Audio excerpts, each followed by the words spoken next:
News 24 express देख रहे हैं आप। मैं हूं आपके साथ संगीता राव। योगी सरकार की पिछड़ा वर्ग कल्याण एवं दिव्यांग जन सशक्तिकरण विभाग राज्य मंत्री नरेंद्र कश्यप ने बॉलीवुड की मशहूर गायिका आशा भोसले के निधन पर गहरा दुख और अपनी शोक संवेदना व्यक्त की है। उन्होंने कहा है कि उनके निधन से पूरा भारत आज शोक में डूब गया है। उन्होंने कहा है कि आशा भोसले जी का भारतीय फिल्मों में गायकी के क्षेत्र में जो योगदान है उसे कभी भुलाया नहीं जा सकता है। इस मौके पर योगी आदित्यनाथ सरकार के मंत्री नरेंद्र कश्यप ने सपा मुखिया अखिलेश यादव पर बड़ा हमला बोला है। उन्होंने कहा है कि प्रदेश की जनता को सबसे बड़ा खतरा अगर किसी से है तो वो है सपा मुखिया अखिलेश यादव से। उन्होंने कहा है कि अखिलेश यादव की 5 साल की सरकार में 700 दंगे हुए हैं। अखिलेश यादव के शासन में उत्तर प्रदेश तबाही की कगार पर पहुंच गया था।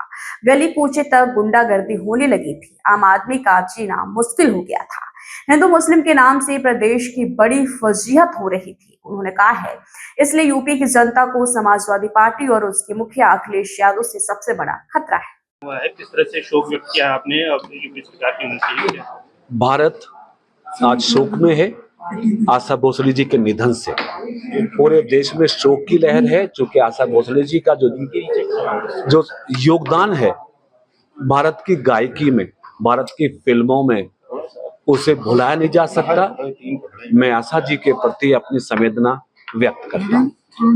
बात करें तो आपने बताया कि दिव्यांग जनों की पेंशन सरकार ने बढ़ाई है, तो कितने गुना बढ़ा दी गई है? अब किस तरह से उनको ये पेंशन दी जाएगी? उत्तर प्रदेश के मुख्यमंत्री जी का आभार व्यक्त करता हूं कि उन्होंने उत्तर प्रदेश में दिव्यांग जनों की पेंशन को 1000 रुपए से बढ़ा के 1500 रुपए प्रति माह कर दिया है। यदि पूर्ववर्ती सरकारों से तुलना करें तो अखिलेश जी की सरकार में ये केवल 300 रुपए प्रति माह मिलती थी, अब वो 1500 मिली। 5 गुना तक हमारी सरकार ने दिव्यांग जनों की पेंशन को बढ़ाने में सफलता हासिल की है।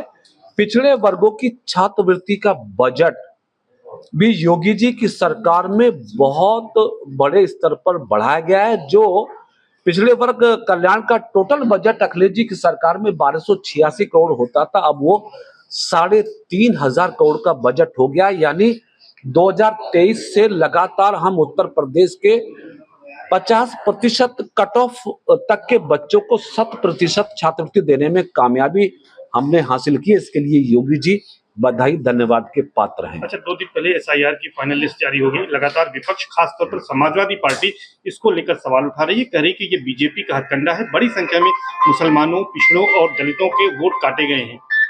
अखिलेश जी एसआईआर को भी शायद भारतीय जनता पार्टी के अभियान समझ रहे हैं।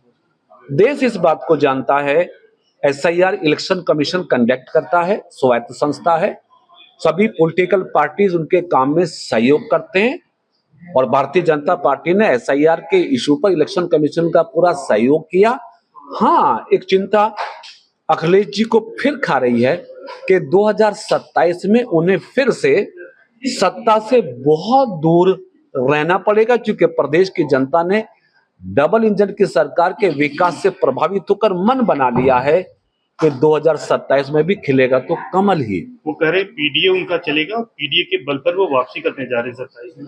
प्रदेश की जनता का भरोसा पीडीए पर इसलिए नहीं है, अखिलेश जी के वक्तव्यों पर इसलिए नहीं है कि 4 बार अखिलेश जी ने प्रदेश में रूल किया। जब रूल करते हैं तो परिवार की परिधि में सत्ता का हस्तांतरण होता है। इसलिए प्रदेश की जनता जानती कि चुनाव तक पीडीए होगा, सरकार बनती है तो एक परिवार होगा। इसलिए प्रदेश की जनता अलर्ट है अखिलेश जी के इन झूठे वायदों से।